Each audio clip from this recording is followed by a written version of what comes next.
Yes. Good morning, students. Myself Anita Malak, Assistant Professor, Department of Botany, GDP Government Girls College Kota. आज का हमारा topic है structure of gene, history of gene concept. सबसे पहले हम शुरुआत करते हैं ग्रिगोर जॉन मेंडल से, जिन्होंने मटर पर आनुवंशिकता के प्रयोग किए थे। उन्होंने हेरिडिटरी यूनिट्स जो आनुवंशिकता की इकाई है उनको फैक्टर्स कहा। उस समय जीन के बारे में पता नहीं था ज़्यादा, तो उन्होंने कहा कि ये जो हेरिडिटरी यूनिट्स होती हैं, जो फैक्टर्स होते हैं, यह ही कैरेक्टर्स को एक पीढ़ी से दूसरी पीढ़ी में लेकर जाते हैं। तो फैक्टर्स ही एक पीढ़ी से दूसरी पीढ़ी में जाते हैं और गुणों का निर्धारण करते हैं, यानी लक्षणों को निर्धारित करते हैं। इन 1906 बैटसन और पुन्नेट ने मटर पर लिंकेज के प्रयोग किए और उन्होंने प्रेजेंस और एब्सेंस थ्योरी दी। उनके अनुसार जो भी डोमिनेंट कैरेक्टर्स होते हैं उनको डिटरमाइनर निर्धारित करते हैं, और जो रिसेसिव कैरेक्टर्स होते हैं उनको कोई भी डिटरमाइनर निर्धारित नहीं करता है। In 1908 British physician sir E.R. Garrod first propose one gene one product hypothesis, अर्थात एक जीन जो होती है वो कोई एक प्रोडक्ट बनाएगी। 1909 में जॉनसन ने फैक्टर्स को जीन शब्द दिया। उन्होंने कहा कि जो हेरिडिटरी यूनिट्स होती हैं यह जीन होती हैं जो कैरेक्टर्स का निर्धारण करती हैं। उन्होंने इसको एक इकाई माना जो कि किसी लक्षण की आनुवंशिकी को संचालित करती हैं। इन 1926 मॉर्गन ने सभी जो भी प्रीवियस एग्जिस्टिंग थ्योरी थी उन सबको डिस्कार्ड किया और नई सिरे से नई जीन थ्योरी दी। उनके अकॉर्डिंग जो जीन्स होते हैं वह क्रोमोसोम पर एक लीनियर ऑर्डर में लगे हुए होते हैं, जैसे बीट्स ऑन अ स्ट्रिंग, उसी के अनुसार ये लगे हुए होते हैं। In 1928 Belling proposed that the chromosome that appeared as granules would be the gene. Belling ने प्रपोज किया कि जो क्रोमोसोम के ऊपर जो ग्रैन्युल्स जैसी संरचना है वही जीन है।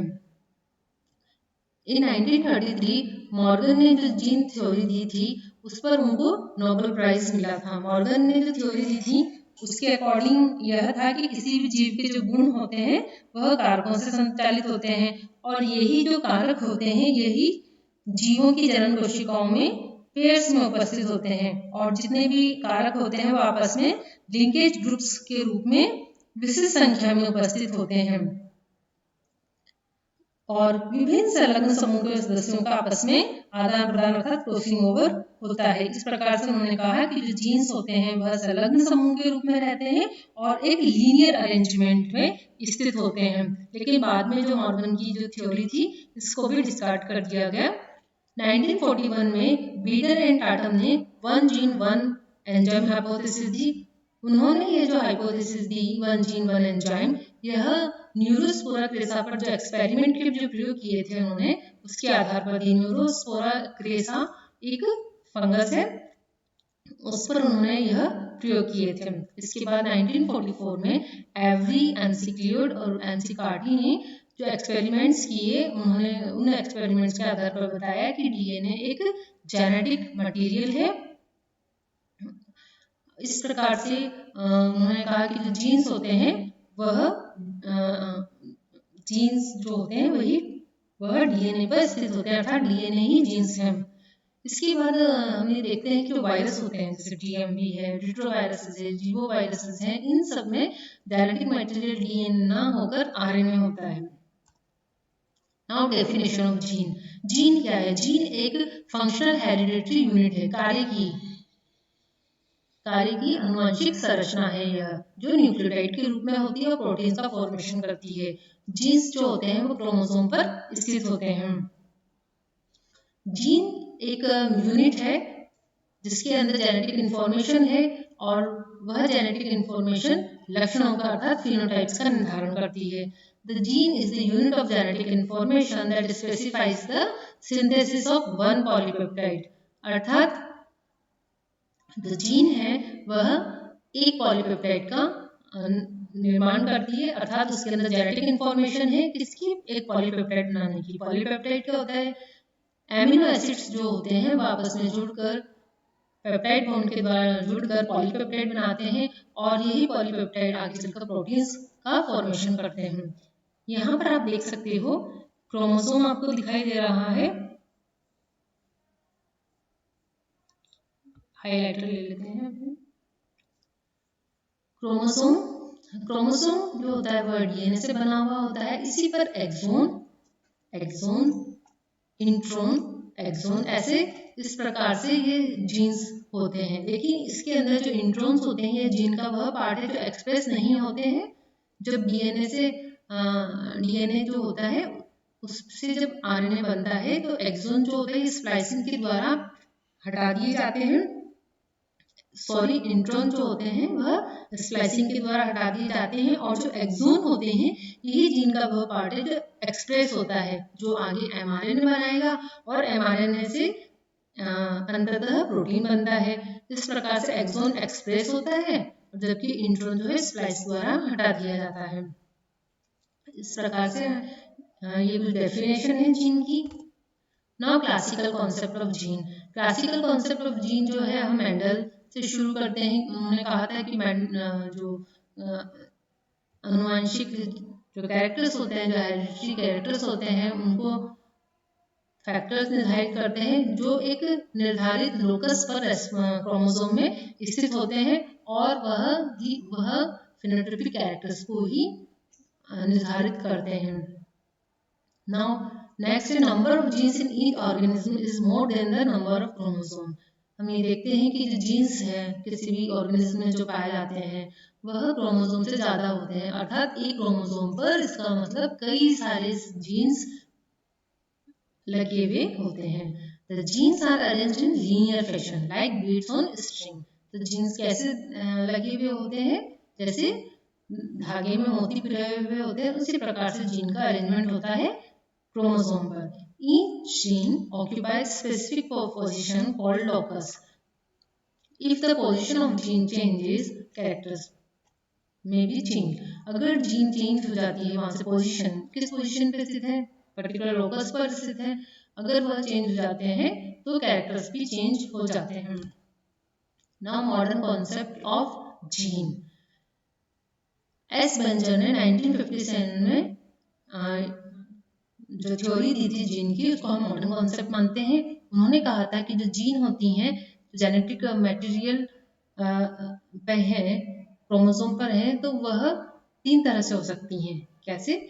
सिस्ट्रोन उन्होंने नाम दिया, रिकॉन और म्यूटोन। उन्होंने जीन को निर्धारित करने के लिए 3 टर्म दी, सिस्ट्रोन, रिकॉन एंड म्यूटोन।